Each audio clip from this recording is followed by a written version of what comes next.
So traders, this one stock could be the next greatest buying opportunity that we have seen in a long time. So let me share with you what that is. Don't place a trade based on what you're seeing in this video because there is no guarantees of making a profit in the market. It takes you a long time to become a good trader. So this video here is just to educate you to become a much better trader. Alrighty traders, if you haven't done so, first link in the description. See that trading course? $7 sale just for you, right?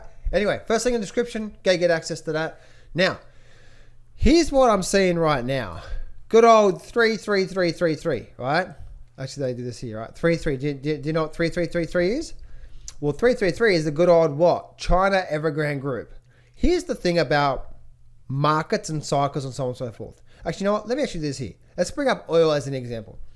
Remember when oil, actually probably you guys don't, but if I'm looking for a long-term buy and hold, even for a couple of years, right? What am I looking for? I'm looking for places that are just absolutely just getting destroyed. So if I look at oil as an example, right? Look at oil. Oil actually went basically down to zero, right? Zero, right? Zero. Basically went down to zero. And so, and as you know, this oil absolutely just got crushed. So at this time, people are thinking what? At this time, people are thinking, oh my goodness, it's oil. Oil actually went negative, right? Oil was down, oil was at the top, oil crashed, oil just went negative, right? Really bad news. So if you just bought oil and held it for, say you have a 2-year view, right? When was this? Last year in May. And now we have this year here. So next year in May, when this happened, say you had a 2-year view. Look where you are right now. So if we bought it around, say, the $10 mark, right, we're talking about a 600% increase. 600% increase for potentially, if it was wrong, let's call it, say, 100%, sort of, you know, call it 100% sort of loss there, right? But you're looking at maybe 100% loss compared to, you know, a potential what we're seeing right now. The purpose of me saying this is that a lot of people right now are thinking Evergrande is about to do the doo-doo, right? It's about to do the doo-doo, right? It's about to go down. Now they could be like some of the banks we've seen in the last couple of decades of them going under. But if they don't, and this is where it's a risk reward, right? It's a risk. If you have a risk, the risk could be, okay, you lose your investment. That's the way you need to play it, right? Or that's the way that I'm thinking about it anyway. But if it does turn out where Evergrande, just like JP Morgan and Goldman Sachs and all these banks that actually survived, guess what happened 2-3 years later? Probably if Evergrande does survive, we're not going to do 100%. We're probably going to be making, probably a couple of years from now, traders, we're probably going to be up here again. And we're going to see a 1,000, possibly even new highs again. Oh, John, that can't happen. Right, let's have a look at this here. All right, let's go have a look at the good old weekly chart. You guys will probably know where I'm going to go with this. All right. So, 2008, banking crisis. Massive banking crisis. So if you bought JP Morgan, where the banks are going to go under, we're around this low, call it around $20. Right? Call it when you bought it around here, but you see, you know what? I've got a 10-year view.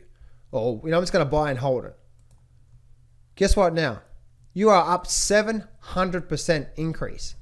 A 700% increase from what happened down here to where we are now today. All right, that's a very low, very long-term buy and hold. What about Goldman Sachs? Right, where did Goldman Sachs get down to? Whoa, Goldman Sachs got down to there. Right, but look where Goldman Sachs is now. Even without this high here, Goldman Sachs from the low still at a high, still made a good 400-500% increase. So in every crisis, there's an opportunity. And so when I look at if you have a look at that, what about Bank of America? Look at Bank of America, right? Bank of America has actually taken a long time, hasn't it? But look at this here. Bank of America actually got down to like $2. Right? Imagine if you bought it around 4. We're talking about 1,000% increase to where we are right now. So this is what we're seeing right now here, Citi. What about Citibank? What did Citibank get down to? Oh, Citibank hasn't even moved, right? So that's the risk you take. This Citibank has hardly ever moved from its 2008. Is that true? Is that right? It is too. Yeah, so Citibank has hardly moved. So obviously what I'm trying to tell you guys is that there are opportunities out there that if we have a portion of our portfolio in this, we could one, it probably won't move, or two, it could be a great move. So what I'm looking for is this level down here, right? These levels down here, this 188 is that major significant low for many years to come.